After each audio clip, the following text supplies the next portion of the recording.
Boa noite para quem eu ainda não cumprimentei, tá? Vamos dar início à nossa terceira aula de farmacologia. Hoje a gente vai começar a ter uma noção de como que a gente vai começar a trabalhar. Vamos ter uma noção da parte técnica, tá? E quais são os tipos de acesso que nós vamos estar realizando no nosso paciente e quais são os dispositivos que nós mais utilizaremos. Então, vamos lá.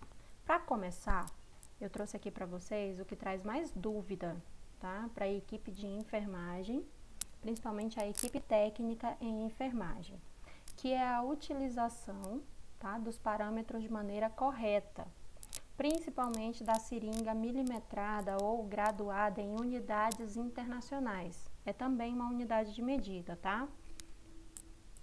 Então, vamos lá. Essa seringa que eu trouxe para vocês é a seringa que usualmente nós utilizamos ela para fazer a administração subcutânea, tá? De um medicamento, dá para fazer vários medicamentos com ela, mas o principal, assim, o que a gente mais faz, né, é a insulina. Então, vamos lá, a insulina, ela é mensurada, a dose dela vem em unidades internacionais. Não é em grama e nem miligrama, é em unidades internacionais. Como que eu sei que eu vou puxar, né, dentro dessa seringuinha aqui, do corpo da seringa, dentro dessa escala de numeração, a dose correta do medicamento que foi prescrito? Vamos lá. O médico prescreveu 5 unidades internacionais de insulina, seja ela NPH ou regular. Eu tenho na unidade essa seringa aqui, ó, de meio ml, ou seja, é de 50 unidades internacionais, é 0,5 ml, meio ml. Vamos lá, as partes da seringa já passei para vocês anteriormente, essa daqui não muda em nada, tá? Eu tenho um êmbolo, eu tenho uma escala de graduação no corpo da seringa, né? Eu tenho uma agulha nela, nesse caso aqui, a agulha vem fixada. Existem seringas nessa mesma graduação aqui, ó, nessa mesma quantidade de ml, que a seringa é destacada, a agulha é destacada da seringa, tá? Isso vai depender do fabricante. Essa daqui, ela vem, por exemplo, ó, com um protetor de êmbolo, tá? Uma tampa protetora para agulha, e a particularidade dela é que essa agulha não é destacável, ok? Então, vamos lá. Como que eu sei que eu vou aspirar 5 unidades internacionais desse medicamento dentro dessa seringa? Tem uma regrinha simples. O primeiro tracinho, ele significa 0, tá? No primeiro tracinho, para o primeiro número que aparecer, tá? Digamos nessa daqui, ó, apareceu o número 5. Então, cada tracinho desse, se o primeiro é 0, eu vou começar a contar. Cada tracinho, 1, 2, 3, 4. No quinto aqui, ó, o número que me aparece é o número 5. Então, cada tracinho desse aqui representa uma unidade internacional. Professora, mas todas não é assim, não? Não, vai ter seringa que o primeiro número que aparece aqui, ó, é o número 10. Então, a regra é a mesma. O primeiro tracinho é sempre 0. Aí, o primeiro número que aparece me dá um norte de a quantidade, né, que cada tracinho desse aqui representa. Então, vamos lá. O primeiro número que apareceu foi o número 5, então cada tracinho desse aqui representa uma unidade internacional. Se o primeiro número que aparecer aqui for o número 10, cada tracinho desse aqui representam 2 unidades internacionais, tá? Vou demonstrar para vocês também lá no laboratório. Vou tentar conseguir o máximo de seringa de 1, né, que são facilmente encontradas nas unidades de saúde, para mostrar para vocês as particularidades em cada uma delas. E é por isso que a gente tem que ter o hábito, a partir de agora, de ler as instruções de uso que foram colocadas pelo fabricante daquele produto. Professora, não é tudo igual, não? Não vai ser sempre aquilo, eu só tenho que aprender uma vez? Não, tá? Quem faz a cotação, quem faz as compras, né, tá sempre ligado ao preço. Então, não necessariamente vai estar comprando todo mês do mesmo fabricante. Nós, enquanto equipe de enfermagem, teremos que estar nos adaptando ao material que tem.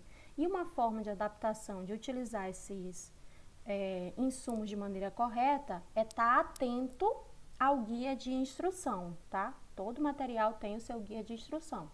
No rótulo, né? Na caixa que vem esse material. Então, vamos lá. Deixei essa daqui para vocês, ó, tá? Também é uma seringa de 30 unidades internacionais, ou seja, 0,3. Né? O primeiro número que aparece aqui na escala de graduação é o número 5 e o primeiro tracinho representa o número 0. Então, eu sei que cada tracinho desse aqui representa uma unidade internacional, tá? Se o primeiro fosse o número 10, né, seriam 2. Por que que eu sei, professora? Vamos lá. O primeiro tracinho é o 0. Aí eu conto aqui, ó. A partir do primeiro, né? 1, 2, 3, 4. O quinto tracinho me representa um número, né? Nesse caso aqui, ó, do 10 para o 15, pulei 5 tracinhos. Então, cada tracinho desse aqui representa uma unidade internacional. Por que que isso é tão importante? Porque digamos que um médico pediu 5 unidades internacionais de insulina regular. E aí a seringa que eu tenho lá, disponível para utilização, é uma seringa em que o primeiro número que aparece é o número 10. Né? Então, às vezes a pessoa fica perdida, não sabe onde é que está o 5. Por isso que é interessante a gente aprender a fazer a leitura dessa escala de graduação, tá bem?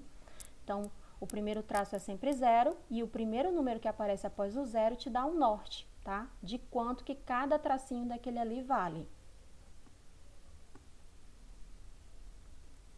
Quais são as que a gente encontra, né, nessa situação?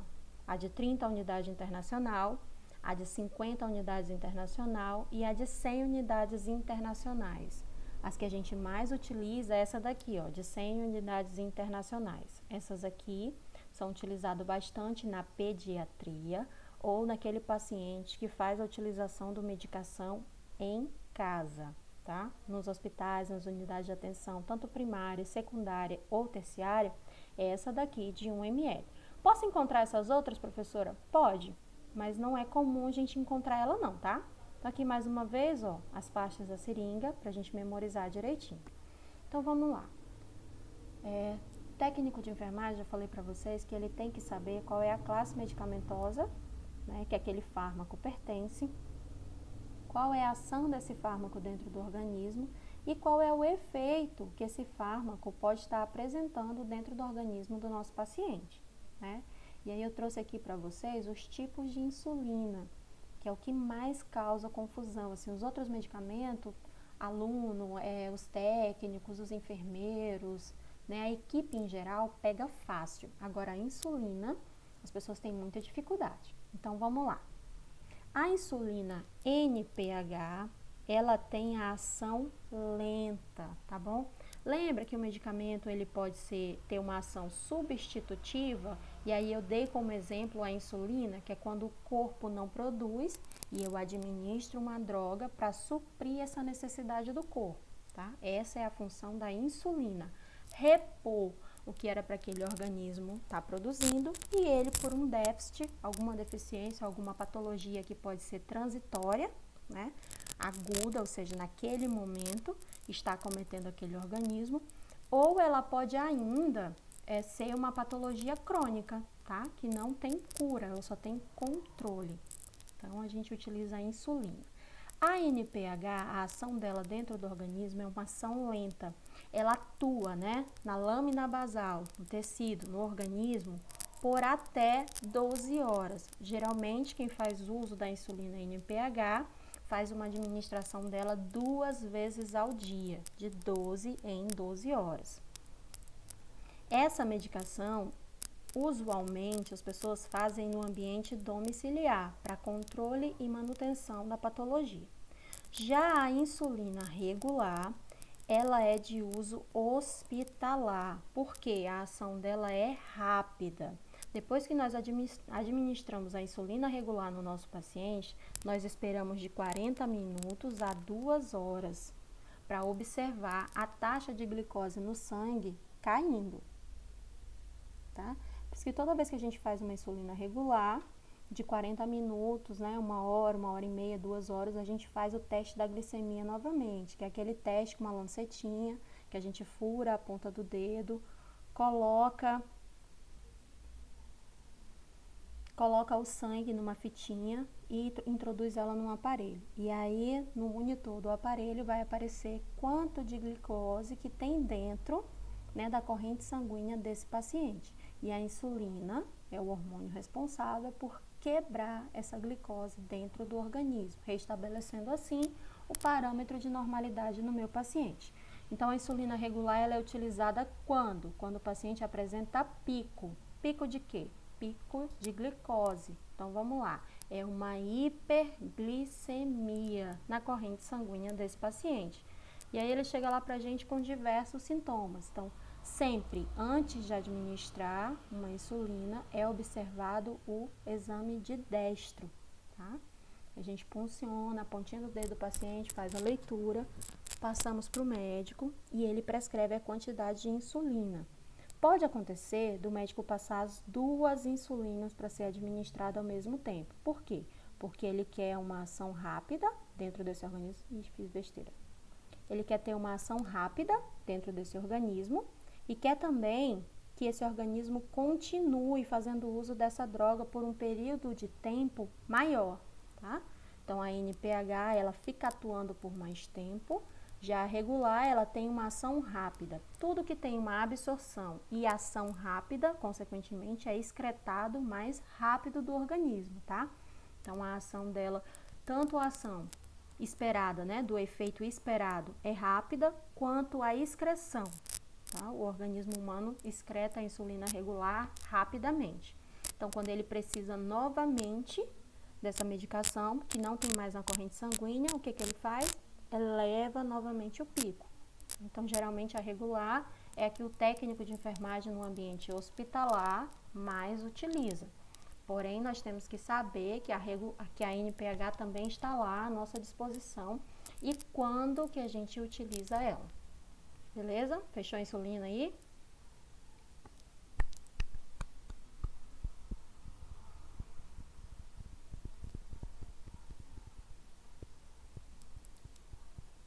Trouxe aqui para vocês as seringas que nós mais utilizaremos, tá? São as mais comuns que a gente encontra quando a gente está prestando assistência para os nossos pacientes. Seringa de 1 ml, seringa de 5 ml, seringa de 3 ml, seringa de 10 e seringa de 20.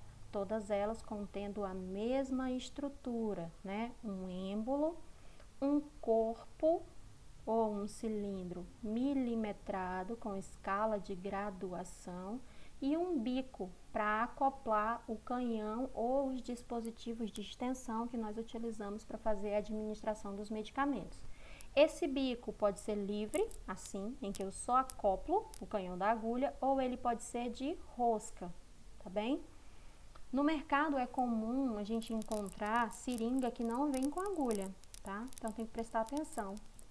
Tem alguns laboratórios que produzem, né, a seringa e não trazem a agulha na mesma embalagem, tem que comprar a agulha separada.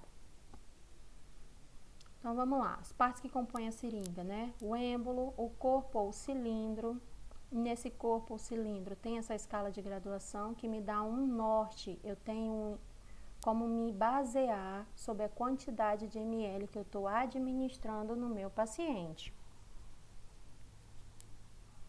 Sim, pode ser administrado em outros tamanhos de seringa também. Por exemplo, é muito comum prescrição médica, tá, de insulina, e eu olho na unidade, eu não tenho uma seringa para insulina. Daí a gente vai ter que fazer um cálculo com regra de 3, tá? Na regra de 3, geralmente eu tenho 3 dados e eu estou procurando o quarto. Por exemplo, o médico prescreveu 10 unidades de insulina internacional, né? E eu tenho que aspirar numa seringa de 3 ml. Daí eu vou bater cabeça com um cálculozinho para poder administrar a dose correta, tá bem? Então, pode sim ser feito em outra seringa. O que eu tenho que prestar atenção é que ela é uma administração subcutânea, então eu tenho que observar a agulha, tá bem? Aí, ela tem um bico, tá? Esse bico é onde eu vou acoplar o canhão, que já faz parte da estrutura da agulha. Isso, Wesley, o I é a unidade internacional.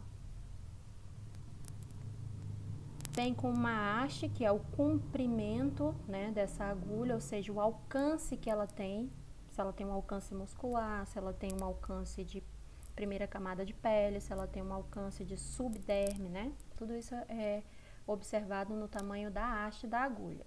E o bisel, que é por onde o medicamento é aspirado, né, e é injetado. E esse bisel, na pontinha dele, a gente observa que ela é de forma ovoide, né? Tem uma ponta para furar e as laterais para cortar, por isso que ela é pérfuro cortante. E aí o tamanho de agulha que a gente vai encontrar muito nas unidades são essas aqui, ó. A agulha 13, não, é só pra gente entender, Wesley, quais são as partes da agulha, tá? Por exemplo, você tá lá no laboratório e eu vou falar assim, ó, bisel pra cima. E aí, se a gente não souber onde é que fica o bisel, fica todo mundo perdido, embananado. Mas sim, o nome usual a gente pode falar o nome dela toda, tá? Agulha. Aí a estrutura dela aqui, mais uma vez, ó, bisel, a agulha, que é a haste, né? A haste da agulha propriamente dita, e o canhão, que é aquela parte que vai ser acoplada no bico da seringa. As que a gente mais utiliza, 13 por 4,5, quando? Na administração subcutânea ou na administração intradérmica. Essa daqui, geralmente a 13 por 4,5, geralmente ela vem aonde? Ela vem na seringa de meio, de 1 ou de 30 unidades internacionais, tá? Já a agulha 25 por 7, ela é para administração intramuscular. Ela é a que, ela bate o ranking, assim, que a gente mais vê por aí. Geralmente, ela já vem numa seringa, né? Toda vez que a gente compra uma seringa ou que a gente tem acesso a uma seringa que já vem com agulha, é aquela agulhinha cinza, 25 por 7. É a que a gente mais vê, mais observa por aí, né? Já a 25 por 8 é para administração intramuscular. Aí esse asteriscozinho aí, ó, é pra gente ter uma atenção no macete agora. Ué, professora, mas as duas não é intramuscular? Isso. Só que a vazão dessa 25 por 8 é maior. Então, quanto que eu utilizo ela? O comprimento da haste é o mesmo, é 25. Mas a vazão é um pouquinho maior. Quanto que eu vou utilizar, professora? E a coloração dela é a verde, tá? É essa do exemplo. Quando é que eu vou utilizar? Eu vou utilizar ela quando o meu medicamento é soluto, ou seja, ele vem em pó. E eu tenho que constituir com diluente, ou seja, transformar esse soluto em solução após uma diluição. Essa diluição, o fabricante já pode trazer, né? Geralmente vem o frasco ampola, mais a ampola de diluente. Um exemplo disso é o omeprazol. Ou nós podemos utilizar com um diluente de água para injeção ou água destilada. Tem alguns medicamentos que, quando a gente vai fazer a constituição, ele tem interação medicamentosa com soro fisiológico. Então, não é indicado diluir medicação com soro. Professora, mas tem um monte de medicação que pode, né, diluir com soro? Tem várias. Só que como é um dado a mais para a gente estudar, fica aqui uma regra. Sempre que você for diluir, opta por água para injeção, água destilada ou o próprio diluente daquele fármaco, tá? Então, toda vez que você for constituir um fármaco para administração intramuscular, vamos utilizar de exemplo aqui a benzetacil, né? Ela vem num pozinho e eu tenho que diluir ela. Então, ela vem num soluto e eu transformo em solução com água para injeção, tá? E na hora de administrar, eu vou utilizar a 25 por 8. Quem aqui já ouviu falar que a agulha entupiu?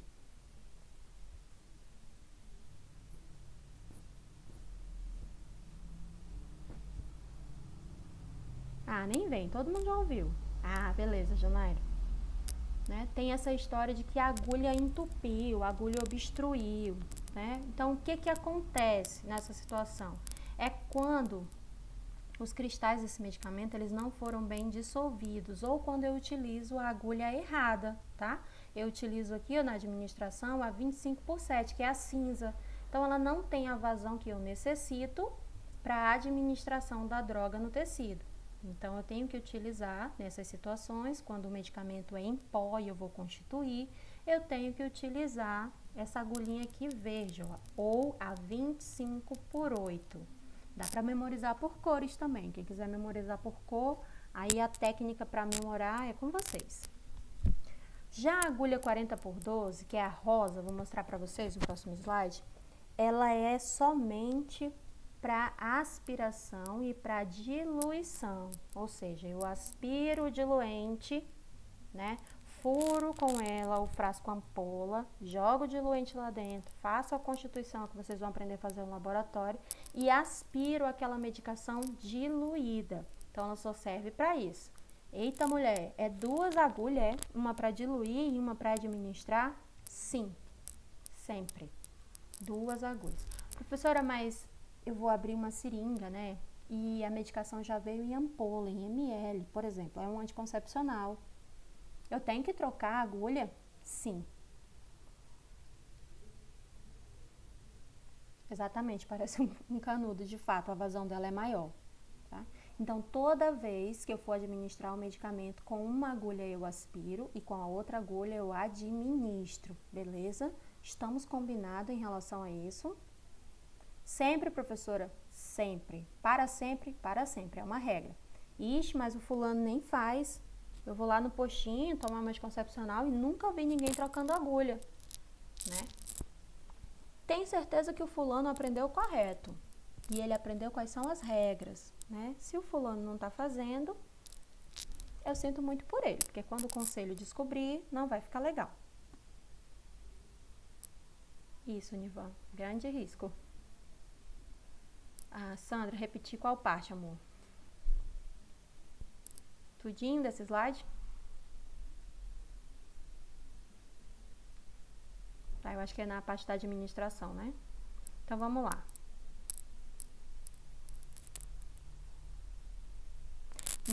Não é utilizada mais além de aspiração, não, tá? Porque ela é muito grande, muito grossa. Então, não tem como eu fazer uma administração intramuscular com ela, tá? Que eu vou acabar, quando eu vou furar e cortar, eu vou acabar lesionando demais o tecido. E não tem necessidade. Então, a agulha rosa é apenas para diluição e aspiração. Eu utilizo ela para diluir o fármaco e para aspirar. Porque é mais rápido, então a enfermagem ganha tempo nesse momento da constituição da medicação. Aí, para administração, a gente vai trocar pela agulha mais indicada, né? Pode ser... Isso, a verde, ela é muito utilizada. Geralmente, quando o profissional, ele sabe para que serve cada uma das agulhas, ele sempre utiliza a correta. Tá? Se eu quero fazer uma administração intramuscular e eu não quero ter problema com obstrução, eu tenho que utilizar a verde, tá? Por quê, professora? Porque a vazão dela é maior, tá? Então, eu evito um monte de problema. Quando eu quero agilidade para constituir a medicação, é a 40/12. Professora, eu consigo diluir com a 25/7? Consegue. Eu consigo diluir com a 25/8? Consegue, tá? Agora, facilitar a sua vida é a 40/12. Você quer ver um profissional de enfermagem ficar louquinho no hospital? É faltar 40/12. Menino, mas é o dia todinho, é o plantão inteiro reclamando. Então, vamos lá. Aqui são as que a gente mais utiliza, as que a gente mais vai ver na nossa rotina. 13/30 e 13/45, tá? A 13/45 é utilizada e a 13/30 são utilizadas nas aplicações subcutânea, tá? E intradérmica. Também são muito utilizadas para vacinas e lá na pediatria a gente utiliza muito essas duas. E a 13/45 é a que mais vem nas seringas de 1 ml. É nas seringas, exatamente, Tatiana, reclama mesmo. É a que mais vem na seringa de 1 ml, de 50 unidades internacionais ou de 30 unidades internacionais, tá? A 20/55 é muito utilizada na administração intramuscular lá na pediatria, tá bem? A 25/6 também é muito utilizada na pediatria para administração intramuscular. Lá na pediatria, a roxinha e a azul equivale na saúde do adulto a verde e a cinza, tá bem? Por isso que começa aqui, ó, menorzinho e vai aumentando, depois aumenta de novo. É uma escala para a gente ter uma noção de como que funciona. A 25/8, já expliquei para vocês, né, para que ela serve. A 25/7 é a que mais vem, ela é cinza. É a que mais a gente vai ver na nossa frente. A 30/7, ela também é cinza, olha só. O que muda na 30/7, professora? O que vai mudar é a haste, ó, o comprimento. Ou seja, quando que eu vou utilizar ela, professora? Quando a administração intramuscular está prescrito na receita, assim, administração intramuscular profunda. Geralmente, ela vem assim quando o médico quer anticoncepcional, tá? Pode vir para outras drogas também? Pode, mas no geral, bate o ranking, é anticoncepcional. Então, às vezes, a mulher ela chega lá na nossa sala com um medicamento de referência, que é aquele medicamento que vem com a ampola, já vem com a seringa, aí vem 2 agulhas. E as agulhas são maiores, é a 30/7. Aí a mulher, quando vê o tamanho daquela agulha, fica preocupada, né? Mas é por conta do que está escrito na receita dela, que a administração tem que ser intramuscular profunda. Então, a gente utiliza essa daqui, tá? É a 30/7. A 30/8, tá? É quando ele quer uma administração intramuscular profunda. E a droga que eu vou utilizar é um soluto que eu transformei em solução. E isso a gente já sabe, né? A 40/12 é a rosa. Ela é utilizada para aspiração e para diluição. Estamos acordados?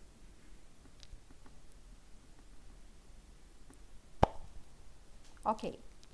Então, vamos lá.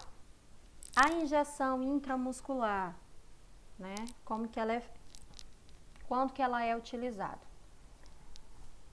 É quando o médico quer fazer um depósito no músculo, ou seja, ele quer que aquela ação fique dentro do organismo por mais tempo. Geralmente, quando a medicação é intramuscular, o intervalo de tempo para a próxima dose é sempre maior. Vamos continuar com o exemplo do anticoncepcional? Geralmente, a mulher volta no intervalo de 21 dias, de 28 dias ou de 30 dias. Já imaginou se a mulher que faz a utilização do anticoncepcional via injetável intramuscular, ela tivesse que voltar no posto de saúde todo santo dia para fazer uma administração? A adesão ao tratamento ia ser 0, não é isso? Então, quando o médico pede intramuscular, é porque ele quer que a droga fique mais tempo no organismo. Vocês vão ouvir muito isso. Ai, o médico passou de pirona, em vez dele ter passado na veia, ele passou foi no músculo. Ai, não quero tomar no músculo não, só quero se for na veia. No músculo dói muito, fica dolorido vários dias. E aí a gente vai explicar o porquê que o médico optou por essa via de administração, tá? Porque ela tem uma absorção rápida, porém ela não é tão rápida quanto a via endovenosa. Mas a ação da droga no organismo, né, através desse depósito no músculo, ela fica dentro do corpo por um período maior. Então, a chance do paciente desenvolver aquela sintomatologia, né, ganha mais tempo, ganha um intervalo de tempo. Vamos lá, o paciente está na UPA, segunda, quarta e sexta, dizendo que está com cefaleia. Ele está sempre vindo. Aí o médico passa para ele de pirona endovenosa. Aí ele fala assim, doutor, isso aí não serve não, parece que eu estou tomando é água. Aí o médico pensa o seguinte, tá, por que que na endovenosa não está fazendo o efeito esperado? Porque a absorção é rápida, se a absorção, a distribuição, aquele caminho lá, ó, da farmacocinética é feito de uma maneira mais rápida, a excreção, por consequência, também é mais rápida. Então, essa droga sai na forma passiva mais rápido. Se eu fizer essa mesma droga, né, por via intramuscular, o tempo de ação dela dentro do organismo é maior. Então, geralmente, o paciente fala isso na intenção de que o médico troque o medicamento. E nem sempre o médico troca o medicamento, ele vai trocar a via de administração. Tá bem? Ficou entendido?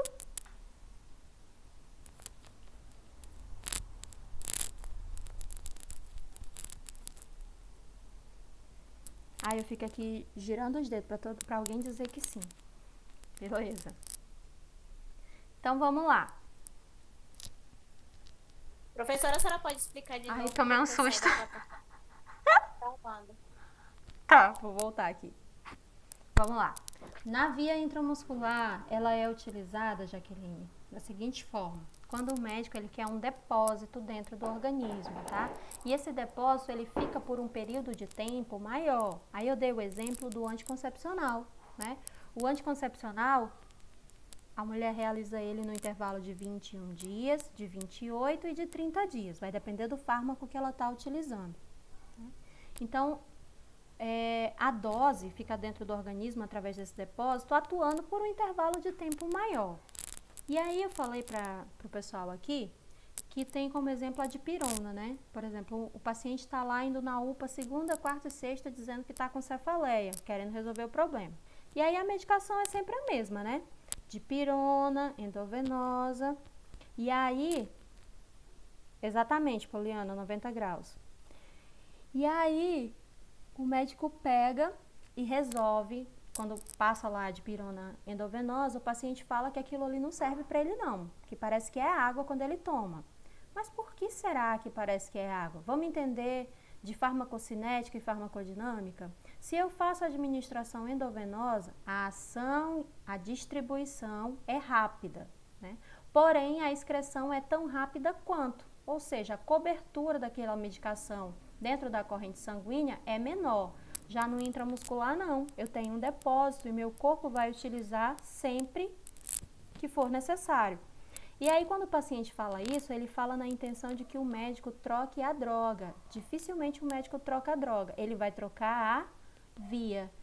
Dificilmente o médico, gente, ele sai de uma droga, né, que é a droga mais utilizada, para uma droga mais forte, tá? Dificilmente. Ele sempre começa e ele vai alternando as vias para ver como é que o paciente se adapta melhor. Então, na via intramuscular, quando o paciente chegar lá, Jaqueline, para você atender e chegar com a prescrição de dipirona intramuscular e ele falar para você que não quer tomar porque ele só tomou dipirona a vida dele inteira na veia, aí você já tem embasamento para explicar para ele que a escolha... Exatamente, e às vezes, Anderson, é a mesma medicação, né? Eu ia falar sobre isso, que bom que você lembrou. Às vezes é a mesma medicação. É dipirona intramuscular e dipirona endovenosa. Professora, mas como assim? Para quê? Porque numa ele quer resolver o sintoma rápido e na outra ele quer fazer um depósito para o teu corpo utilizar sempre que necessário. Fechou? Posso passar? Beleza, Anderson. Fechou, Jaqueline? Deu certo?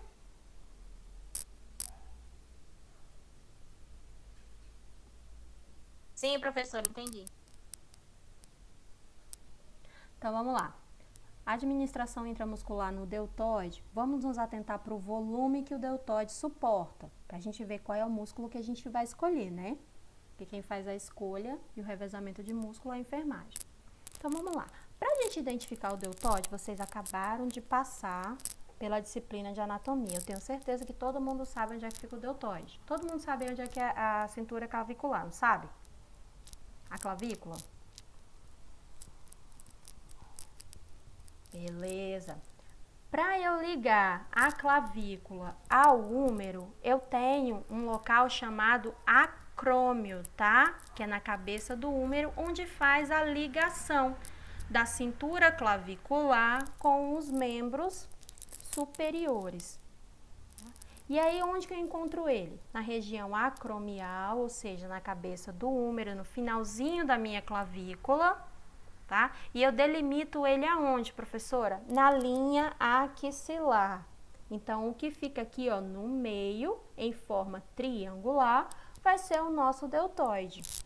O deltoide, ele suporta quantos ml, Vanessa? Ele só suporta até 3 ml, tá? Não, Poliana, suporta até 3, tá? Geralmente as administrações são feitas de 2 ml, mas ele suporta até 3, exatamente, Sérgio, de 0 a 3, ou seja, até 3 ml. Como que eu faço? Não é indicado você administrar por via intramuscular no deltoide quando o medicamento é soluto e você vai transformar ele em solução, tá? Então, toda vez que você tiver que constituir, já elimina da tua cabeça o deltoide.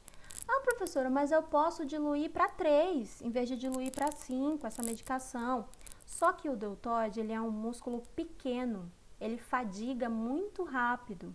Então, as chances desse músculo não conseguir sintetizar essa droga, exato, Antônia, a chance desse músculo não conseguir sintetizar essa droga e aquele depósito virar um abscesso são inúmeras, tá?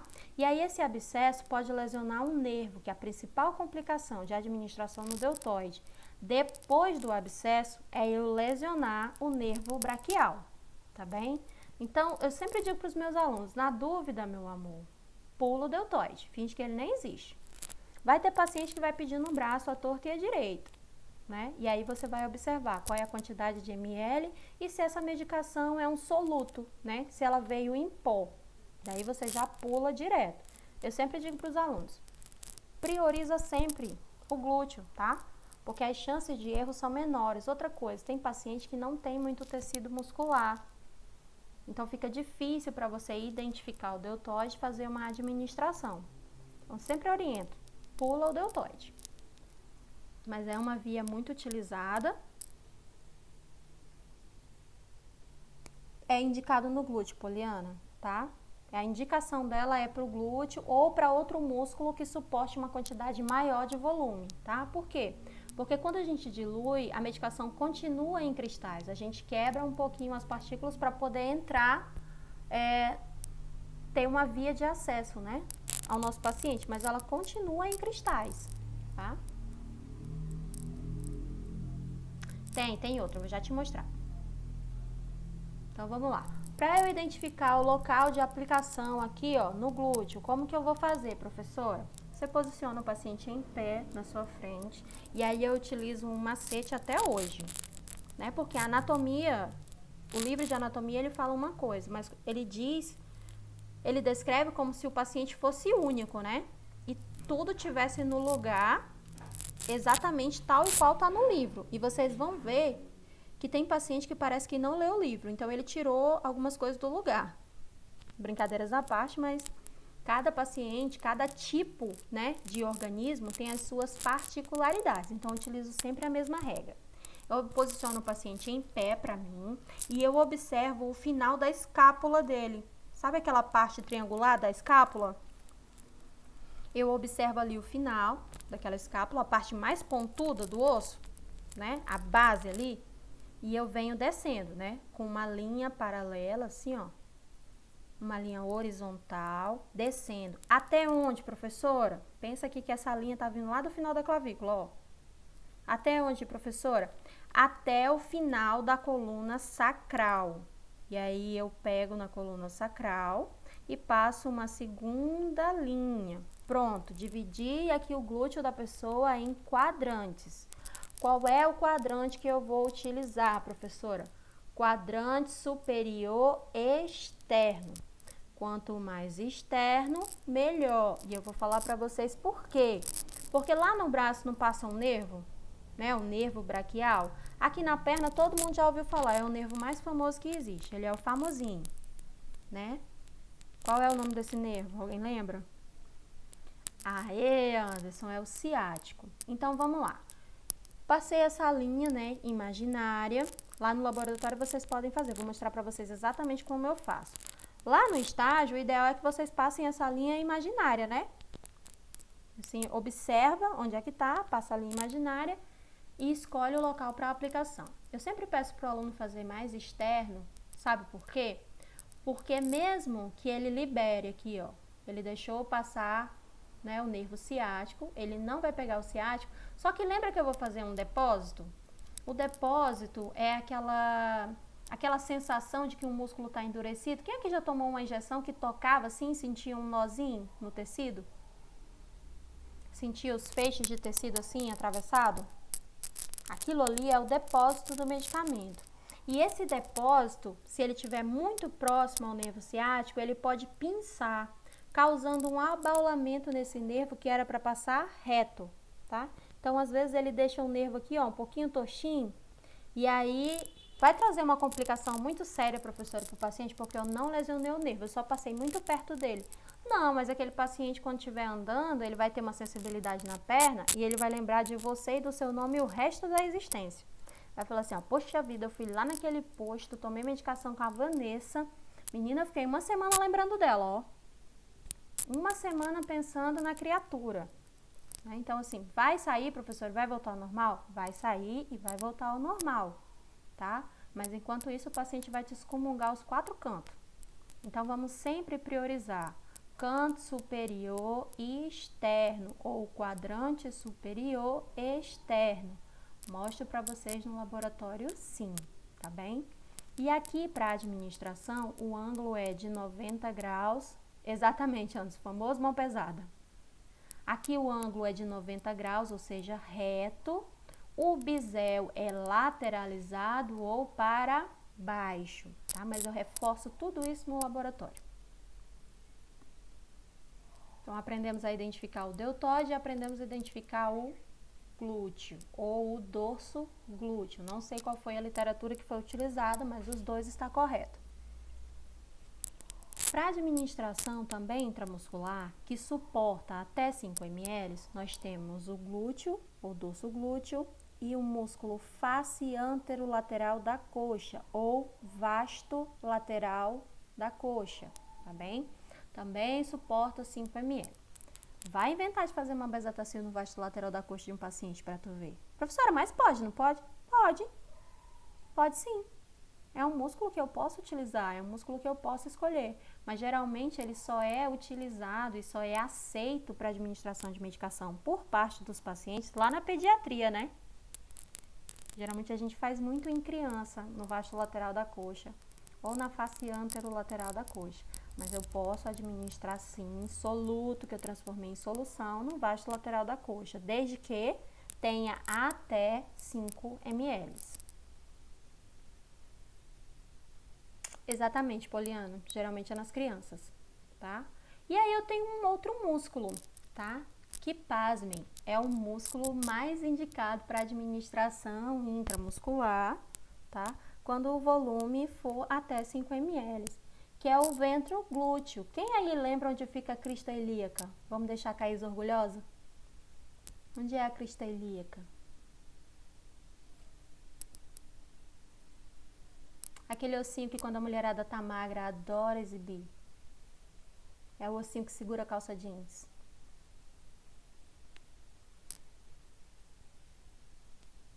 Lembra onde ele fica? Vou dar mais uma dica. Exatamente. Na cintura, ele fica aí. Certo, Anderson. Esse ossinho, ele fica aí na cintura, mas é naquela cintura que tem movimento. Ou seja, nos ossos da bacia, ali embaixo, né? E são os ossos que dão ligamento ao fêmur. Aí a crista ilíaca, ele vem aqui, ó, abraçando a coluna sacral, tá? E ele aparece aqui na parte ventral, na parte inguinal. Fica aí, ó, próximo à face inguinal. Localizaram aí onde é que ele fica? Tá aqui ele, mas o paciente está de costas, né? Quando o paciente vira de frente, a gente consegue tocar na crista ilíaca. Então, você posiciona o dedo médio na crista ilíaca e o dedo indicador você abre e leva em direção ao glúteo, tá? Até onde você conseguir. Então, você vai ter uma abertura em V. Tem, Jonaira, tá? E aí, geralmente, o médico coloca assim, ó, em cada lado, tá? Exemplo, a bezetacil. Né, que quando você precisa fazer 2.400 de droga, a gente administra 1.200 de um lado e 1.200 do outro lado. Por isso que às vezes a pessoa fala assim, 2 bezetacil, né? Na verdade é a dose que a gente dividiu ao meio. E aí faz uma de cada lado. Socorro, Anderson, acontece. É o tratamento da sífilis, gente, tá? Geralmente... No homem é dose única, tá? Mais 2.400 dividido, 5 ml em cada lado, dose única. Já na mulher, é no intervalo de 7 dias e são 3 doses, então a mulher sofre um pouquinho mais, tá? 5 ml de cada lado a cada 7 dias e essa dose se repete por 3 semanas. O ideal é a gente se prevenir, né? Pra não sofrer um pouquinho. Então, vamos lá. É assim, ó, que eu faço a localização desse músculo. Ele é o músculo mais indicado. Então, vamos voltar lá. Professora, se aqui no dorso glúteo, eu fizer muito para fora, não vai estar errado, não? Não, porque você vai estar atingindo o músculo que é o mais indicado para administração intramuscular, tá? Os pacientes não deixam a gente utilizar esse músculo. Se a gente for falar desse músculo nas unidades, né, vai ter paciente falando, nunca vi isso, Deus me livre, isso em mim você não vai fazer não. Ou seja, é a falta de conhecimento da população. A gente geralmente utiliza esse músculo quando o paciente é um paciente que faz uso de medicação injetáveis há muito tempo e aí o médico dele já indicou para ele esse músculo. Ou quando essa pessoa é um profissional da área da saúde e sabe que esse músculo é o mais indicado, tá? E a absorção dele é um pouquinho mais lenta, por quê? Pela questão do movimento. Então, a gente excita esse músculo, exercitando ele. Então, a absorção é mais rápida. Fechou?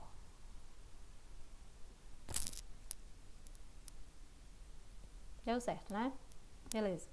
Então, vamos passar para frente. Aqui, ó, deixei para vocês, né, numa figura diferente, os 5 músculos mais utilizados para administração intramuscular.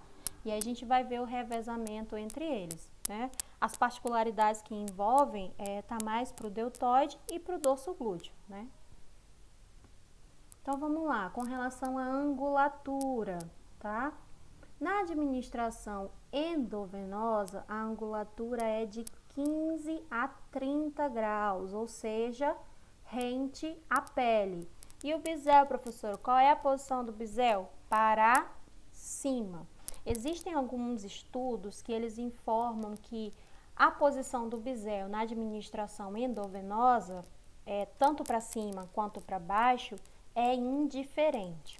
Porém, pelo tempo que eu tenho de experiência, né, para quem está aprendendo, vai ter o primeiro contato, é mais fácil dominar a técnica quando você posiciona o bisel para cima. Então, para quem está pesquisando aí, né, um material de pesquisa mais amplo, vai encontrar alguns estudos que falam que a posição do bisel pode ser para cima ou para baixo, tá? Posso ensinar para vocês das duas formas, mas pela experiência que eu tenho, a forma mais fácil para quem está aprendendo é com o bisel para cima. Na subcutânea, o ângulo é de 45 a 60 graus, tá? Ou seja, a agulha, ela vai um pouquinho mais longe da pele. Na intramuscular, o ângulo é de 90 graus, ou seja, reto, tá? E o bisel é lateralizado ou para baixo. Por isso que é importante eu saber as partes da agulha, para quando a gente chegar lá no laboratório não ficar perdidão. E aí vai mais rápido a situação. Então, agora a gente vai chegar aqui, ó, na parte endovenosa, tá? O que é um acesso venoso? Né? É uma porta de entrada para a medicação, ou seja, ela é uma via. O que acontece nessa via, professora? Eu abro um acesso com um dispositivo, tá? Para o medicamento ser depositado direto na veia, ou seja, queimando ali uma das etapas, né? Facilitando a absorção dessa droga pelo organismo, vai direto na corrente sanguínea. Então, ela tem uma ação mais rápida, porém, a excreção também é mais rápida, ou seja, a ação desse medicamento é muito rápida dentro do meu organismo, tá? Quando que é utilizado? Na maioria das vezes é utilizado pela pessoa que não tem condições de aderir à terapia oral, ou quando o paciente vai ficar internado, tá bem? Ou quando é um tratamento extenso. Então, a gente opta pelo endovenoso. Ou quando o médico quer fazer uma dose de ataque, ou seja, ele quer que o remédio comece a agir de maneira mais rápida. Então, ele faz a primeira dose endovenosa e as doses de manutenção ele pode fazer tanto oral quanto intramuscular. Isso aí quem vai decidir é a equipe médica. Existem 2 tipos de acesso, tá? Eu tenho o acesso venoso periférico, que é aquele que a gente conhece, que é realizado a inserção de um catéter nos membros inferiores, né? Nos membros da periferia, tá? Por isso que o nome é periférico. Então, o técnico de enfermagem vai optar para a realização do acesso braço, antebraço e mão. Posso utilizar pernas e pés, professora? Pode, só que o retorno venoso das pernas e pés é mais lento que o retorno venoso dos membros superiores. Então, quando que eu utilizo perna e pé? Quando o paciente está desidratado, quando eu estou lá na pediatria, quando o paciente é de difícil acesso, tá bom? Então, eu faço na perna e no pé. Não sei se vocês já viram, foram visitar alguma criança lá no Hospital da Criança, lá vocês encontram muito acesso na cabeça, né? Acesso no cordão umbilical, é muito comum, gente. Então, assim, a gente foge um pouquinho da obviedade. Quem que realiza o acesso periférico? Sim, Poliana, tem uma veia sim. Então, quem que realiza o acesso venoso periférico? No ranking disparado, técnico e enfermagem. Então, o técnico de enfermagem tem que dominar essa técnica indo e voltando. E é por isso que a professora Vanessa exige tanta aula prática de vocês, para que vocês cheguem lá no campo de prática sabendo o mínimo, o básico, o essencial, para deixar a professora Vanessa e a instituição orgulhosos.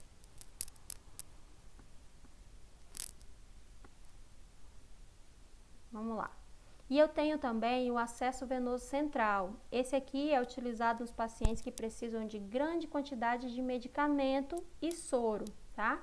É uma via mais calibrosa e ela pode ser utilizada para infusão de algumas medicações que são específicas. Por exemplo, quimioterapia e dieta parenteral.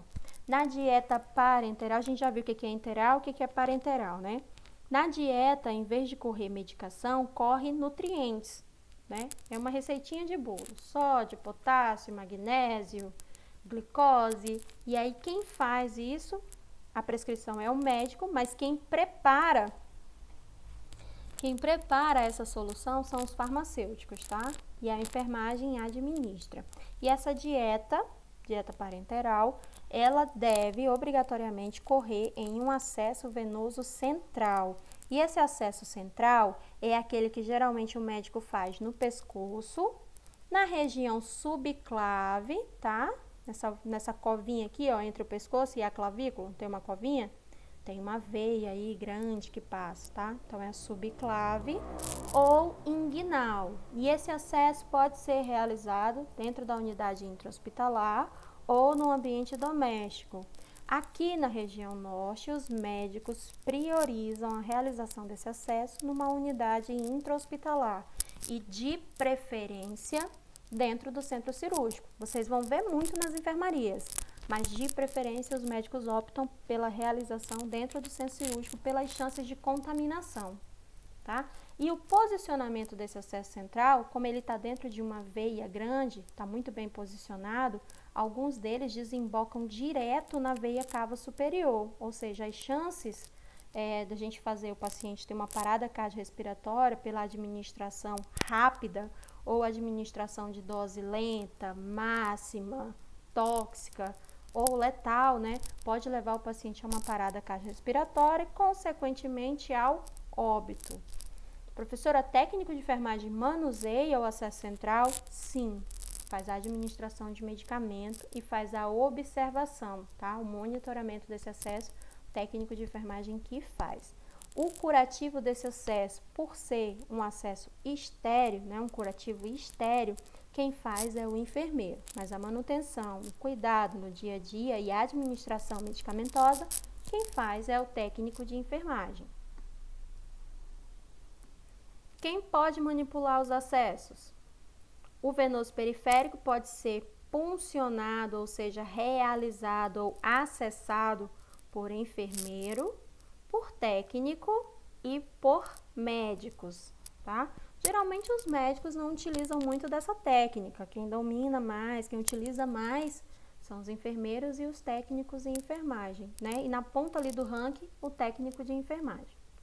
Já o acesso central, ele só pode ser realizado por médicos, tá? Pode ser em casa ou pode ser no hospital. Como já falei para vocês anteriormente, aqui na região norte, no geral, é sempre em hospital. Quais são os cuidados que a gente tem que ter com acesso venoso periférico? Sempre, para sempre, é a primeira regra da enfermagem. A coitada da Florence Nightingale não tem paz no túmulo de tanto que se fala em lavagem das mãos antes de qualquer procedimento, tá bem? Somente a equipe médica, a equipe de enfermagem pode manipular o acesso e fazer medicação. Professora, então o acompanhante não pode ficar mexendo no dispositivo do soro? Não.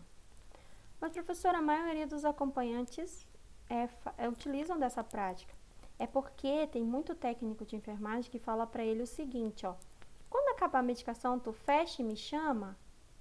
Quem aqui já foi acompanhante e ouviu essa frase clichê? Exatamente, Anderson. Então, a enfermagem começou a dar autonomia, tá, para os acompanhantes, e agora a gente está com um problema sem tamanho. Porque quando um profissional de enfermagem chega dizendo que o acompanhante não pode mexer naquele dispositivo, fica parecendo que a gente está inventando moda, quando na verdade é o correto, tá? Então, lembra que eu falei para vocês ontem sobre monitoramento? O técnico de enfermagem ou o enfermeiro ou a pessoa que administrou a medicação, que instalou a medicação, ela tem por obrigatoriedade de fazer o monitoramento, e esse monitoramento pode ser a curto prazo, a médio prazo e a longo prazo, tá bom? É sobre isso aqui que a gente está falando. Então, o acompanhante, ele não tem o domínio técnico para manusear aqueles dispositivos. E depois, né, a partir da próxima aula, vocês vão saber por quê. Porque a gente faz um cálculo de medicação e a gente faz um controle de gotejamento naquele dispositivo, é para controlar as gotas que vão cair em cada minuto. Então, se o acompanhante ou se o próprio paciente abre aquele dispositivo, a fusão, né, a perfusão é aumentada, o corpo não consegue metabolizar e excretar. Sabe o que o corpo vai fazer? Ele vai armazenar. Quem aqui já ouviu a expressão água no pulmão? Menina, fulano estava ruim no hospital, ó. O que ele tem? Água no pulmão.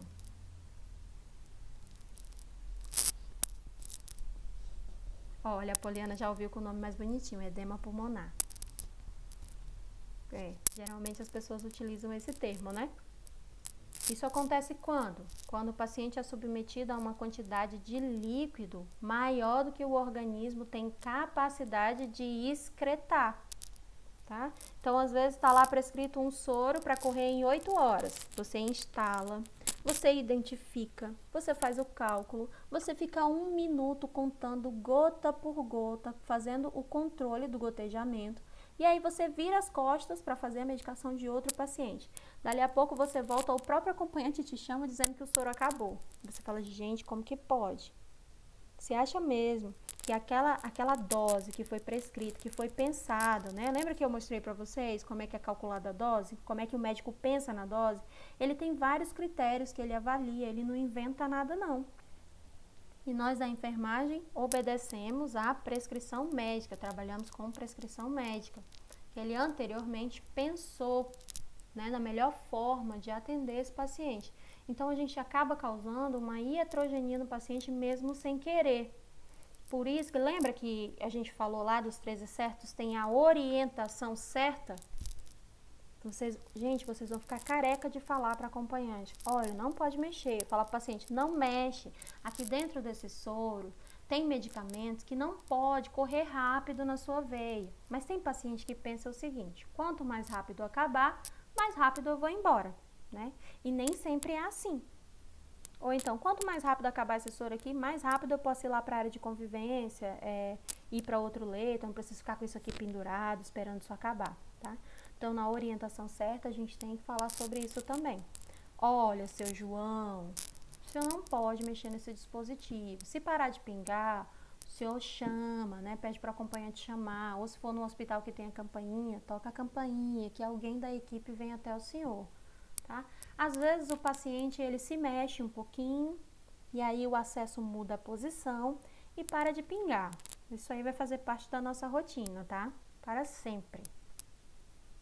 A gente tem que observar o quê?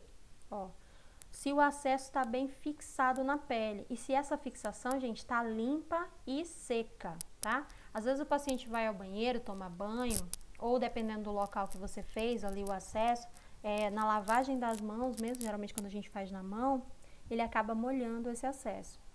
E esse molhar ali embaixo cria um meio de cultura, porque fica úmido. Quando está úmido, é um ambiente propício para a proliferação de fungos, vírus e bactérias. Então, a gente tem que sempre manter essa fixação limpa e seca. E, professora, mas como é que a gente faz? O paciente vai tomar banho. O ideal seria a gente proteger esse acesso, tá? Para evitar que caia água no local. E isso eu faço com o quê? Com plástico. Professora, eu fiquei internada várias vezes e ninguém nunca fez isso, né? Eu cobro isso dos meus alunos, eu só queria dizer para vocês. Então, sempre eu procuro plástico no hospital e eu, particularmente, prefiro o plástico filme, tá? Exatamente, Antônio, pode dar uma infecção hospitalar sim, porque lembra que o acesso, né, eu abri uma porta que vai direto para a veia, que cai na circulação, que passa pelo coração, né? Então, tudo isso a gente tem que observar. Então, esse acesso tem que estar sempre, essa fixação limpa, seca e principalmente identificada, tá bem? Pra gente saber a data que foi feito, a hora que foi feita, quem fez ela e qual foi o dispositivo que usou, tá? Então, sempre peço para os meus alunos observarem que hora que o paciente vai tomar banho, para que a gente possa estar protegendo esse acesso. Às vezes, o próprio paciente protege do jeitinho dele, né? Quais são os cuidados com o acesso? Sempre que eu for mexer no local do acesso, eu tenho que garantir a lavagem das mãos, para que eu evite possíveis infecções. Professora, mas eu não vou usar luva? Mas antes de cada procedimento, eu devo lavar as mãos, tá? E sempre que eu for tocar no paciente, né, dispensar algum cuidado a ele, eu tenho que estar calçada com luvas. Eu tenho que verificar se tem sinais de sujidade, tá? Se esse acesso tá sujo, aí entra a fixação. Se tem sangramento e caso esteja sujo ou tenha sangue, você tem que chamar a equipe de enfermagem. Só que deixa eu te falar, a equipe de enfermagem agora é você. Então, a gente tem que realizar a troca, tá bem? Não tem nada mais feio para mim, enquanto enfermeira, passar uma visita e observar vários acessos com presença de sangue. Para mim isso diz muito, né, da assistência daquele profissional que trabalha comigo. E se for um acesso meu, então assim, um paciente que está sob os meus cuidados, na minha cabeça é inadmissível. Então eu fico sempre de olho, tá? Quem aqui já viu um paciente que passeando no hospital e quando observa aquele acesso está cheio de sangue, às vezes o sangue está voltando assim no equipo, já chegando lá na bolsa de soro? Que quando eu vejo isso, gente, eu quero morrer de catapora, cair dura no chão, sair gritando. Aí eu sempre chamo o paciente, vem cá, amigo, deixa eu resolver aqui um probleminha. Daí eu lavo aquele acesso, porque fala muito da assistência do profissional, gente. Tá? A gente tem que ser um profissional crítico. Professora, mas técnico de enfermagem faz tanta coisa, né? Faz. Nós realizamos muitas tarefas. Mas eu acredito que a terapia medicamentosa, ela é uma tarefa primordial, tá? Sempre a gente fala assim nos hospitais, tem uma regra nos hospitais. Você pode deixar de fazer tudo, banho, curativo, né?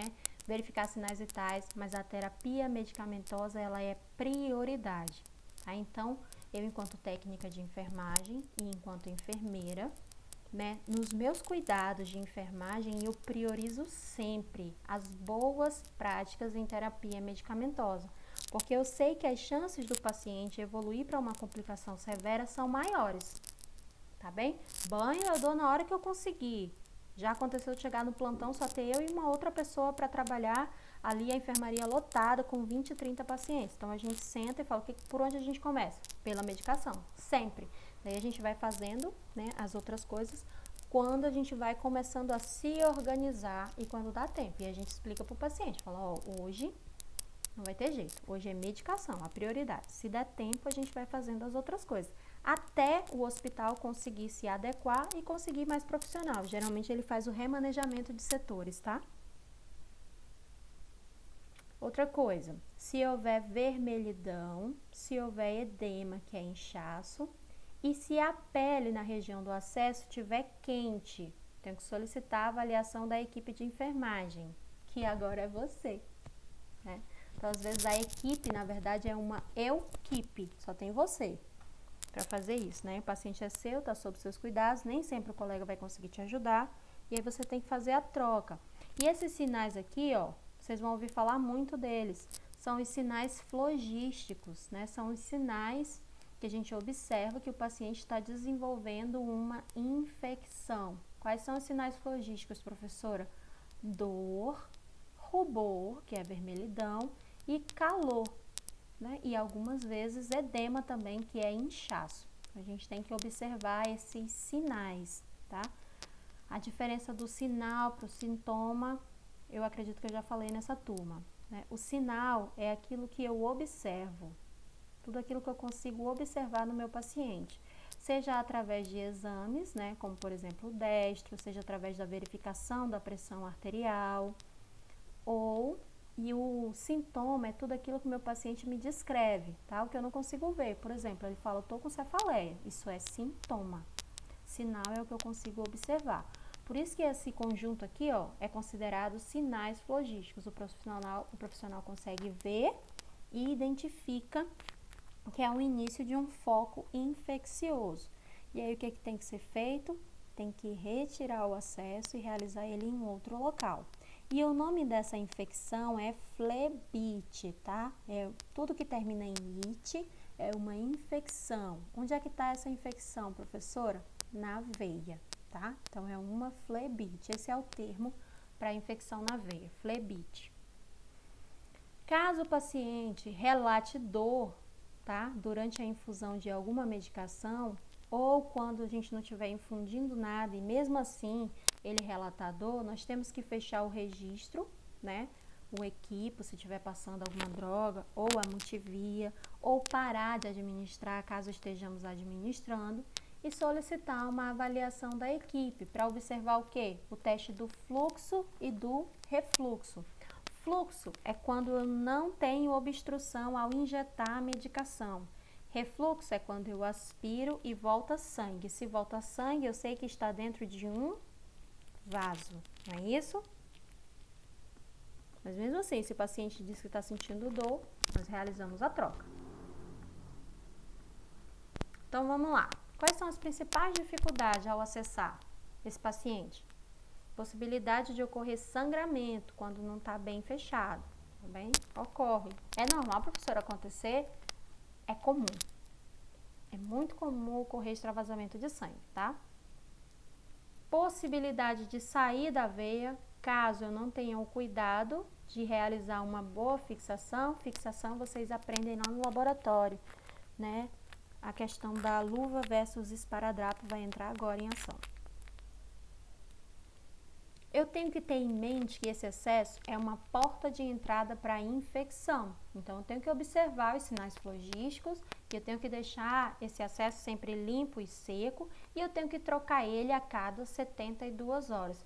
Ai, professora, mas o acesso estava bom, eu fiz o acesso do seu João lá 3 dias atrás, hoje eu fui ver, tá bom, tem fluxo, tem refluxo, ele não está sentindo dor, não tem sinais flogísticos, mas nós temos que obedecer o protocolo de segurança do paciente, tá? Dependendo da unidade que você for trabalhar, tem uma pessoa da enfermagem responsável só pelos acessos, então ela passa na enfermaria, né, avaliando todos os acessos, pega a data dos acessos e deixa lá em cima do balcão da enfermagem o número do leito dos acessos que precisam ser trocados, tá? Então a gente cumpre ordens.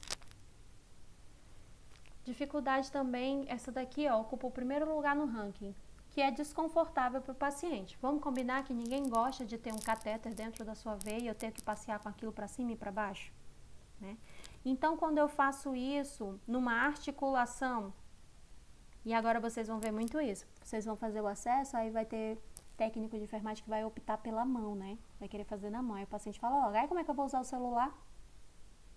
Não quero na mão não, porque eu quero usar o celular. Aí você vem para a região cefálica, né? Isso aqui, ó, no meio do braço, na fossa cubital. Aí o paciente fala, ah, não, é ruim para escovar o dente, para pentear o cabelo, tem que ficar com o braço esticado sempre.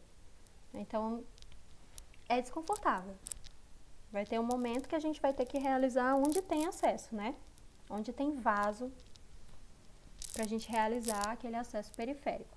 E pode ocorrer também dor no local, tá?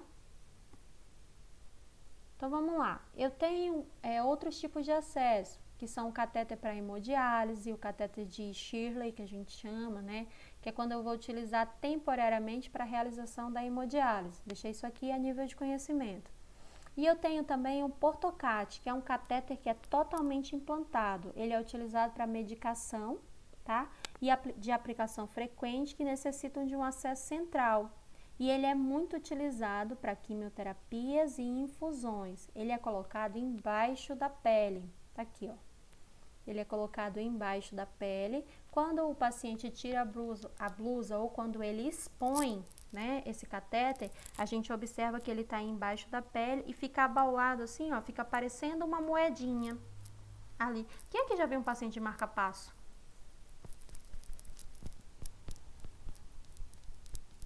O marca-passo ele fica embaixo da pele e a gente consegue visualizar ele a olho nu, tá? A mesma coisa, exatamente, Poliana, é daquele mesmo jeito. A diferença é que ele é mais redondinho e ele é menor. E aí tem um dispositivo específico para eu fazer esse acesso. Qual é a grande complicação desse acesso? É que essa ponta dele aqui, ó, fica dentro da veia cava superior que desemboca direto no coração. Então, as chances, né, desse paciente evoluir para uma parada cardiorrespiratória com possível erro, ou para ele fazer um desconforto cardíaco quando eu injetar essa medicação um pouquinho mais rápido, né, são maiores. Então, aqui no Acre, é utilizado, professora? Sim, mais do que vocês imaginam, tá? E aí, os cuidados com esse catéter geralmente fica a critério do enfermeiro, tá?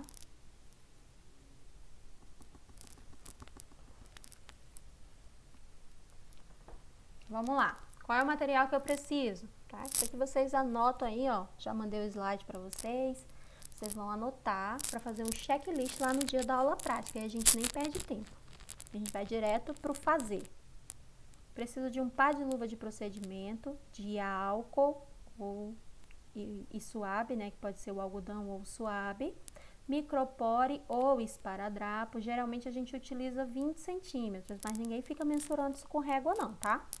Vou mostrar para vocês quais são as quantidades necessárias para a gente fazer a fixação. Uma tesoura para cortar o esparadrapo ou micropore. Porém, se você não tiver a tesoura, eu ensino vocês como cortar. Sabe aquela história da enfermagem raiz? Pois é. Vamos precisar de um garrote e de um catéter venoso periférico. Tá? Vamos precisar de uma conexão de 2 vias e eu vou colocar todo esse material dentro de uma bandeja. Quem não conseguir levar a bandeja no dia da aula prática, eu vou disponibilizar as bandejas que eu já tenho lá no laboratório, tá bem?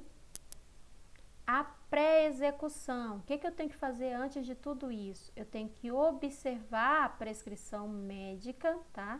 Para eu saber qual é a droga que eu vou infundir, qual é o tempo de permanência, se eu vou infundir de fato medicação, porque às vezes eu vou estar infundindo o quê? Sangue, né? Pode ser um acesso para hemotransfusão, então o dispositivo já é outro. Eu tenho que preparar o material e aí eu vou lavar as mãos, tá? Eu gosto de lavar as mãos na frente do meu paciente. Não sei se vocês já notaram, mas dentro dos quartos, os pacientes têm sempre uma pia, um dispositivo para sabão e um dispositivo de álcool em gel.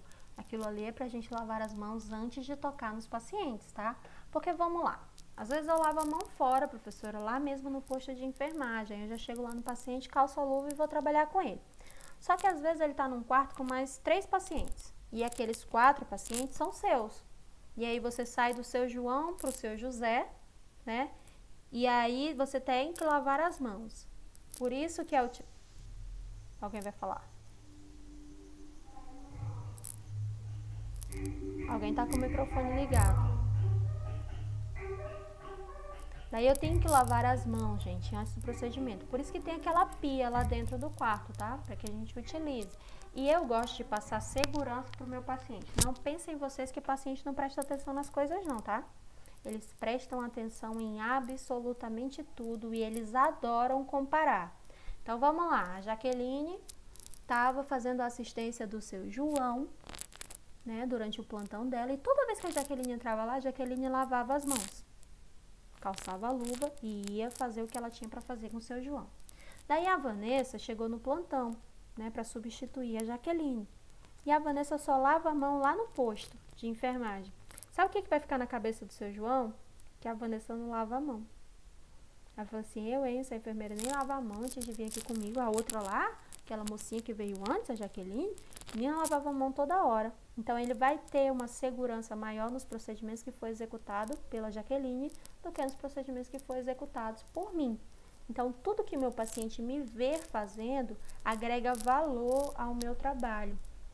E logo isso traz uma verdade, a gente consegue estabelecer uma comunicação mais segura, tá? É uma relação de confiança, enfermeiro-paciente.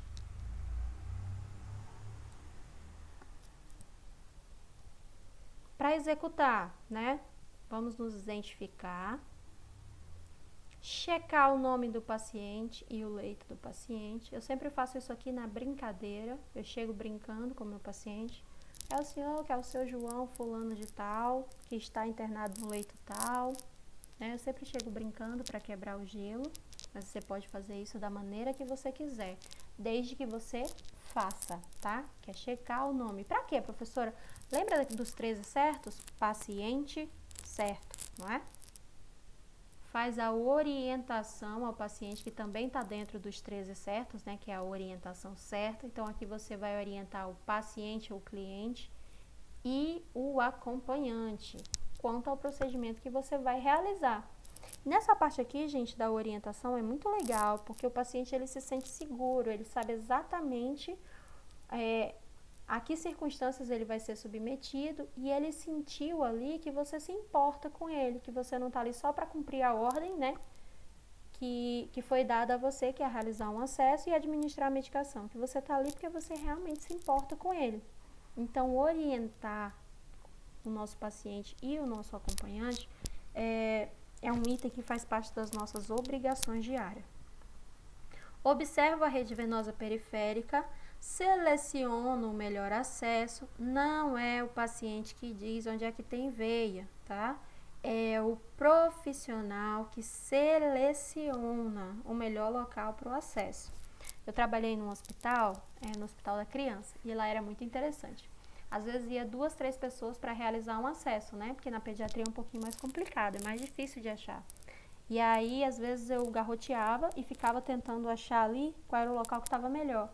E aí, uma colega que estava em outra ponta, né, observava uma veia. A gente sempre brincava que quem acha, fura, tá bom? Que quem vê a veia tá apto a furar, porque foi ele que viu, então ele que tem que executar a atribuição. Eu tenho que escolher qual é o catéter que eu vou utilizar, qual é o catéter mais adequado para esse paciente, né? E aí, se for criança, tem um catéter específico. Se for para cirurgia, tem um catéter específico. Se for para hemotransfusão, tem um catéter específico. Se for para exame de imagem, como por exemplo a tomografia com contraste, é um catéter específico. Se for hemorragia grave, tem um catéter específico, tá? E tudo isso aí é com o tempo. A gente vai pegando as coisas devagarzinho, até que a gente consegue escolher direitinho o material. E aí eu realizo o calçamento das luvas, né? Corto primeiro o esparadrapo, depois eu calço a luva. E aí vamos. Coloco o garrote, realizo a asepsia no local que eu vou puncionar, no sentido único. Professor, é para cima ou é para baixo? É no sentido da circulação. Então vai ser sempre para cima. E esse movimento é único, tá, gente? Fiz uma vez. Se eu ver que saiu muita sujidade, eu faço de novo, mas aí já é com o outro lado do algodão, tá? Viro o algodão do outro lado e passo mais uma vez, no sentido único. Não é esfregaço, tá?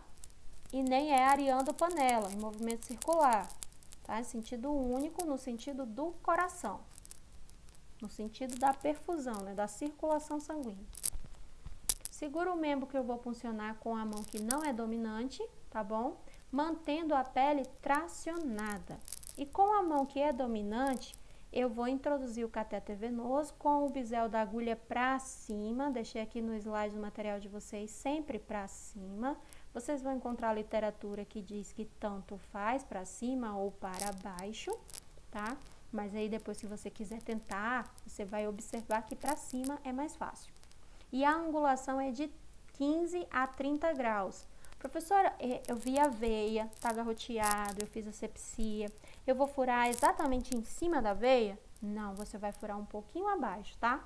De 1 a 2 centímetros abaixo do ponto onde a agulha vai penetrar. Porque quando eu furo exatamente em cima, pode acontecer, sabe o quê? Da veia se movimentar. E aí vocês vão ouvir aquela expressão da veia bailarina. E a veia do fulano dança. A veia do fulano é bailarina. É porque você está posicionando o catéter em cima da veia. Ou a pele não está muito bem tracionada. Vou mostrar para vocês isso em laboratório, tá? Isso aqui é para vocês já ir tendo acesso ao passo a passo.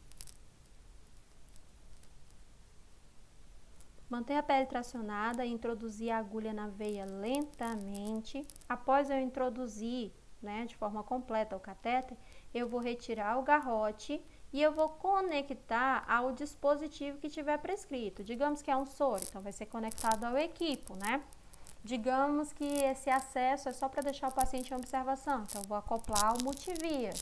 E aí a gente tem que observar a prescrição antes. Vou fixar o catéter com micropore ou esparadrapo e aqui eu vou identificar. Nessa identificação tem que ter data, hora, número do abocate e o profissional que realizou, tá? Então a gente autografa o nosso serviço no final. Por quê? Porque o próximo profissional que for passar e ele for passar avaliando esse acesso, ele vai observar esses critérios, tá? Por exemplo, a Jaqueline estava no plantão anterior e ela realizou o acesso lá do seu João. O seu João foi prescrito para ele hemoterapia no meu plantão, que é a infusão de sangue. Primeira coisa que eu vou fazer é correr lá e observar qual é o número do acesso que está no seu João. Se for um acesso 24, não vai passar sangue, então vou ter que realizar um outro acesso. Para eu não ter que tirar toda a fixação para eu observar qual é a coloração do catéter que está lá dentro, o ideal seria que esse acesso estivesse identificado. E a hora é para quê? É para eu saber que a cada 72 horas tem que ser trocado. Como é que eu vou saber da hora, se a hora não estiver lá, Tem que limpar o local da punção quando necessário, vai que a gente sujou de sangue. Deixar o cliente confortável, se for um hospital que tem um dispositivo da campainha, deixar ao alcance do paciente. Tenho que deixar o ambiente em ordem, tá? Limpinho e organizado, do jeitinho que eu encontrei.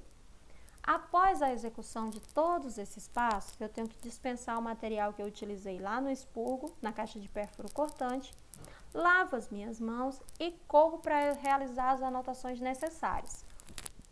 Essas anotações são realizadas no prontuário, tá? Quais são essas informações que eu tenho que colocar lá? Às tantas horas, ou seja, agora, às 20 horas e 30 minutos, foi realizado o acesso venoso periférico no membro superior direito, abocate número 20, sem intercorrências, deu tudo certo, tá? Trabalhava no Hospital do Câncer e lá, no momento dessa anotação, a gente tinha que colocar o número de tentativas. Então, cada hospital ele tem uma particularidade, a gente tem que se adaptar como? Lendo os protocolos, Como é que funcionam as regras aqui nesse hospital? E a gente se adapta a essas regras. Tem um hospital que padroniza a prescrição, Isso aí é muito legal, uma evolução de enfermagem padronizada. Aí a gente vai só colocando ali os dados que forem necessários. E aí, ao final dessas informações, nós colocamos o nosso nome, assinamos, No caso, vamos colocar assim, aluno técnico em enfermagem ou estagiário técnico em enfermagem, Jaqueline Araújo, ok? Para eu avaliar o acesso venoso, eu tenho que verificar primeiro a integridade da pele, tá? Eu não posso fazer um acesso numa pele que esteja prejudicada, como por exemplo, a pele do paciente está lesionada. Vou fazer em cima de uma queimadura, Ou em cima de uma lesão de micose. Ou ainda num local que está com edema. Digamos que o paciente chegou lá cheio de placa de alergia, naquelas placas vermelhas, aquela urticária. a gente não pode realizar um acesso em cima daquilo. Então, a pele tem que estar íntegra. A pele onde a gente vai realizar esse acesso. Temos que avaliar o posicionamento adequado desse catéter, tá? Dependendo da posição do braço, o catéter muda de posição e aí a medicação para de pingar. Tem que avaliar qual é o calibre adequado do catéter para cada situação. Avalio a permeabilidade da veia. O que é isso, professora? Permeabilidade. Eu observo se tem fluxo e refluxo. Tem veia que ela não tem fluxo não, tá? Tá ali no vaso e você injeta a medicação e tem ali uma obstrução. Não vai. Então, a gente tem que observar a permeabilidade. O teste de fluxo e refluxo eu passo para vocês no laboratório. Tenho que avaliar se tem hiperemia, ou seja, vermelhidão, se tem dor e se tem inchaço, tá? Aqui, ó, fazendo parte lá dos sinais flogísticos. E eu avalio se a fixação está adequada.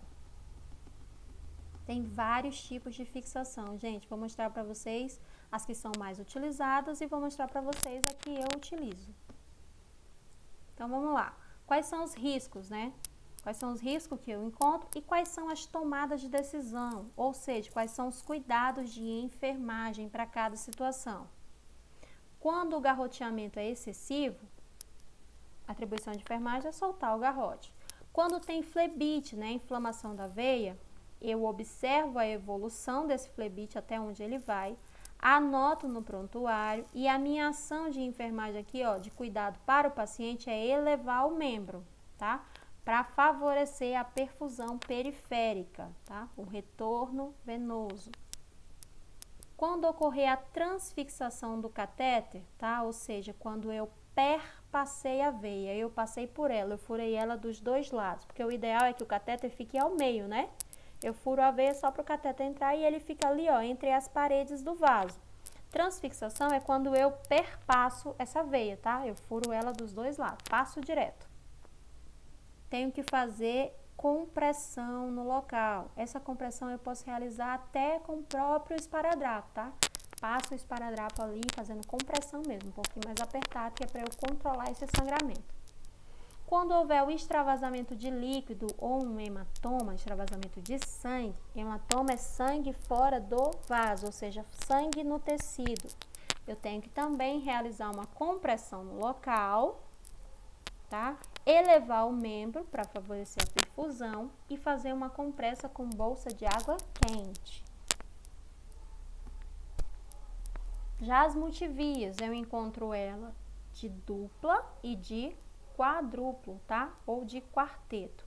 Quanto maior a quantidade de via, maior a chance de contaminação, porque olha aqui, ó, são 4 portas de entrada até chegar à corrente sanguínea do meu paciente. Se eu não tiver o cuidado adequado no manuseio, eu posso estar levando infecção. Quanto mais vias, mais portas de entrada, tá?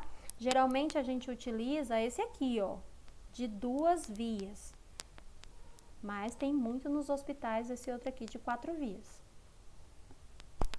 Já os scalpes, vamos lá, macete para scalp é o seguinte.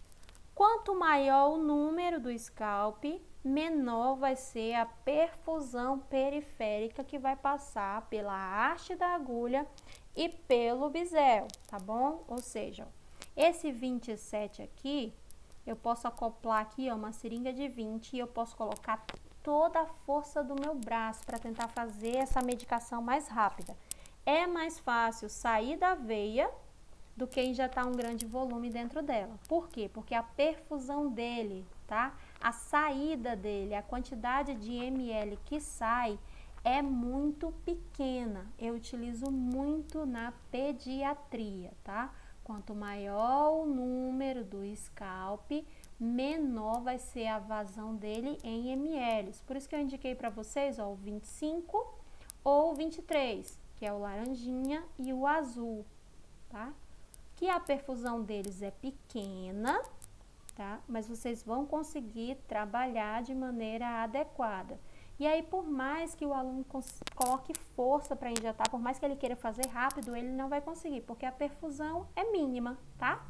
Quanto menor o número, menor a perfusão que vai sair pelo catéter. Fechou?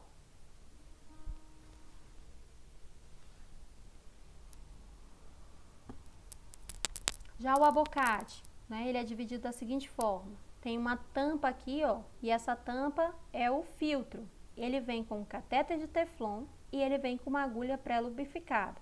E tudo isso vem dentro de uma embalagem, que é a cápsula. Isso aí vem estéreo, porque eu não posso esquecer que esse catéter de teflon, ele vai entrar na veia do meu paciente. Então, o que que fica lá no vaso, professor? O que que fica na veia? É só o catéter, tá? A agulha, ela vem dentro do catéter. Eu só utilizo a agulha para furar, para abrir o acesso. Fiz o acesso, eu injeto o catéter de teflon para dentro do vaso. E isso deixa o paciente mais confortável, porque ele tem uma mobilidade maior, né, no local que foi administrado. E é esse aí, o catéter, esse tipo de catéter, né, esse aí é o gel ou o abocate, é o que eu vou utilizar para paciente que vai ficar em soroterapia ou em observação e internações, tá bem?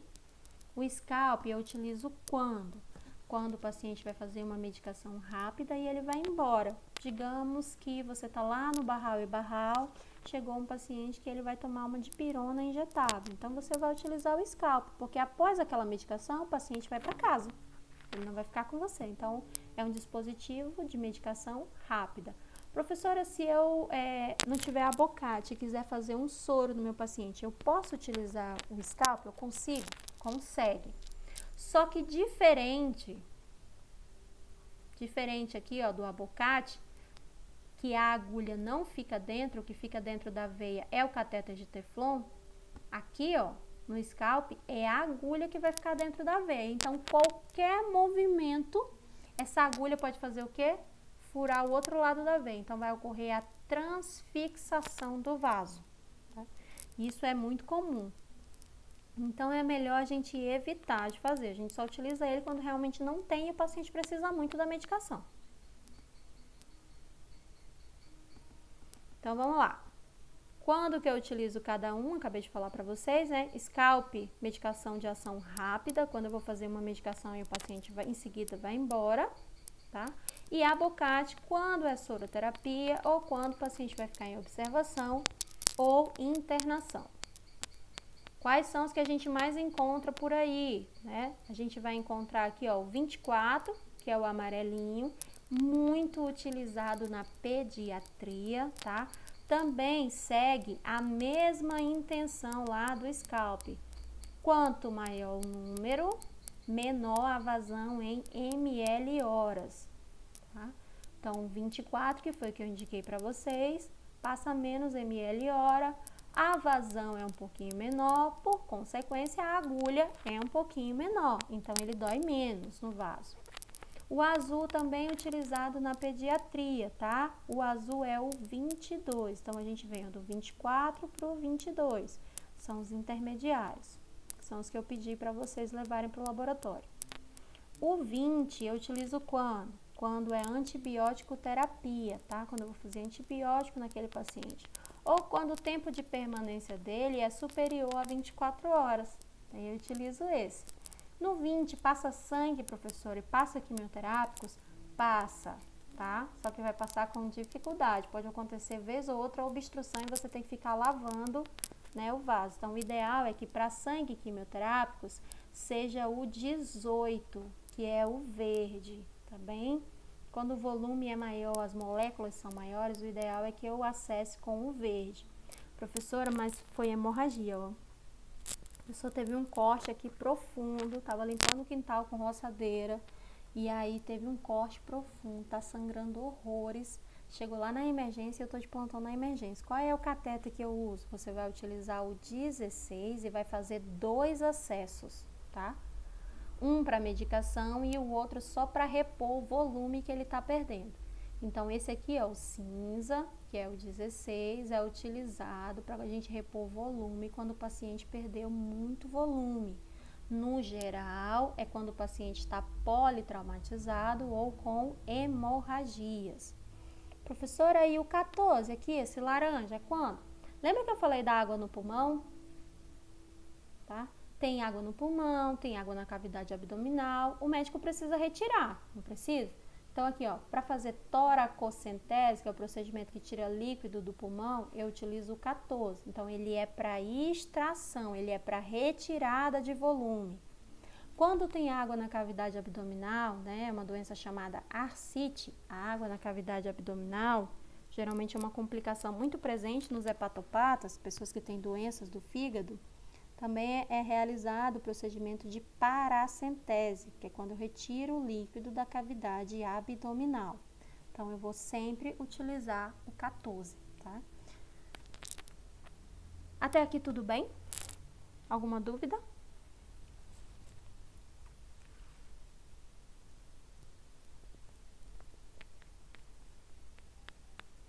Tá tudo ok, né, Anderson? Então, ok, Antônia. Podemos encerrar a aula por hoje, tá? A partir de amanhã, já passei o material lá no grupo para vocês terem acesso. E amanhã a gente vai entrar na parte de cálculo, tá? Então, quem puder dar uma lida prévia, dar uma observada para chegar aqui na aula, que é aula de cálculo online, então a gente vai ter uma certa dificuldade. Então, quem puder observar o material com antecedência, eu agradeço, tá? Para facilitar amanhã a gente ter uma aula mais fácil sobre terapia medicamentosa e cálculo de medicação, tá?